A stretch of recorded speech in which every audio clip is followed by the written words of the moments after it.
আগে ঘর কাঁচা ছিল, কিন্তু মানুষ সত্য ছিল।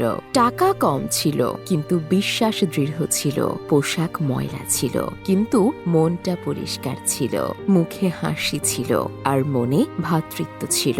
আর আজ ঘর পাকা হলেও মানুষ মিথ্যাবাদী। টাকা অনেক, কিন্তু বিশ্বাস দুর্বল। মুখে হাসি থাকলেও মনে ভণ্ডামি। পোশাক পরিষ্কার পরিচ্ছন্ন, কিন্তু মন ময়লা। নাম্বার 2, কারো প্রতিশোধ নেওয়ার আনন্দ মাত্র কয়েকদিনই থাকে, কিন্তু কাউকে ক্ষমা করার আনন্দ সারা জীবন থাকে। নাম্বার 3, প্রয়োজনে সহায়তা করা আর খারাপ সময়ে তিরস্কার করা। কেউ যতই আপন হোক না কেন, প্রায়ই কষ্ট দেয়। যদি আপনি আমার কথাগুলোর সাথে একমত হন, তাহলে কমেন্টে অবশ্যই রাইট লিখুন। আর যদি আমাদের ফলো না করে থাকেন, তাহলে ফলো করুন।